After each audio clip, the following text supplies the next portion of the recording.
সেই প্রতিবাদের ফলে জাতীয় সঙ্গীত ঘটনা বাংলাদেশ সরকারের আগ্রহ প্রশ্ন হয়েছে তা আমরা বিশ্বাস করি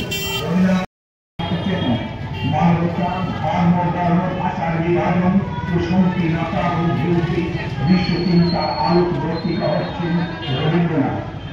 রবীন্দ্রনাথকে উদযাপন করি জাতীয় সঙ্গীতের মাধ্যমে। আমরা বিশ্বাস করি প্রতিদিন মহত্তর জীবন শিল্পী রবীন্দ্রনাথের স্মৃতি বিরোধিত সবকিছু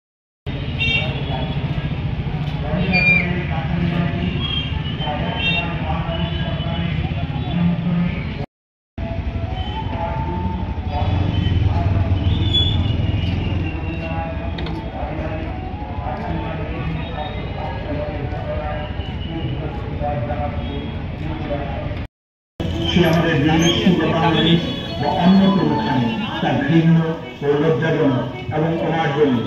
তারই প্রতিবাদী আজ আমরা লেখক, শিল্পী ও নাগরিক সমাজ প্রতিবাদী রাজপথে সামিল হয়েছি।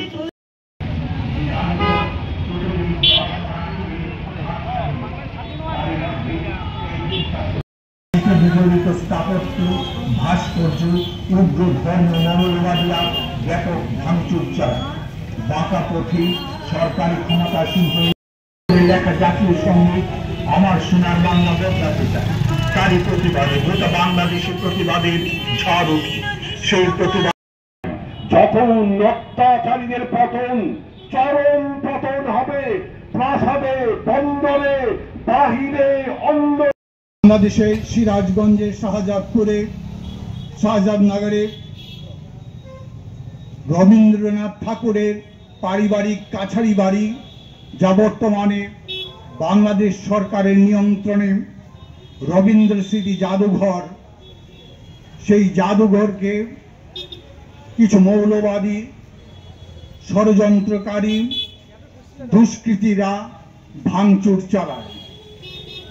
এই ভাঙচুরের ঘটনায় শুধু বাংলাদেশ নয়, শুধু ত্রিপুরা নয়, পশ্চিমবাংলা নয়, গোটা বিশ্বের বাঙালিরা প্রতিবাদে সামিল হয়েছেন।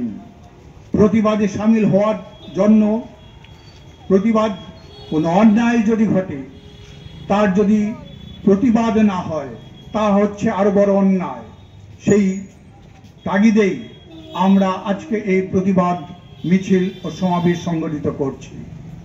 রবীন্দ্রনাথ আমাদের প্রেরণা, রবীন্দ্রনাথ আমাদের জীবনে রাষ্ট্র পৃষ্ঠে জড়িয়ে থাকা চেতনা, মানবতা, ধর্ম, বর্ণ, ভাষা, জাতি বিভাজনের এবং সংকীর্ণতার ঊর্ধ্বে উঠে এক আলোকবর্তিকা রবীন্দ্রনাথ। তাই রবীন্দ্রনাথের স্মৃতি বিজড়িত কোনো জায়গা যদি কেউ আঘাত করে, তাহলে আমাদের বাঙালির, শুধু বাঙালি নয়, বিশ্ব জনীন মানবতাবাদী মানুষের হৃদয়ে আঘাত লাগে, গর্বের ধূলিসাৎ হয়। তারই প্রতিবাদে আমরা আজকে সামিল হয়েছি। আমরা রবীন্দ্রনাথকে আক্রমণ করতে, রবীন্দ্রনাথকে বাতিল করতে আজকে প্রথমেই দেখিনি। আমরা দেখেছি 52 ভাষা আন্দোলনের পর যে ভাষাকে স্বীকৃতি দেওয়ার দাবিতে যে প্রেরণা জুগিয়েছেন, সাহস জুগিয়েছেন, তিনি হচ্ছেন রবীন্দ্রনাথ। আর সেই লড়াইয়ে, ভাষার আদায়ের, অধিকার আদায়ে জন্ম নিয়েছিল একটা দেশের।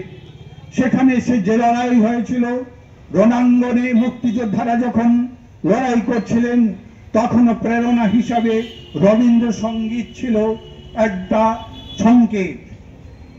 সেই রবীন্দ্র সঙ্গীতেই উদ্বুদ্ধ হয়ে লাখো লাখো বাঙালি সেদিন মুক্তি যুদ্ধে অংশ নিয়েছিলেন, জয় করেছিলেন একটা দেশ, নির্মাণ করেছিলেন একটা দেশ, সে দেশ বাংলাদেশ।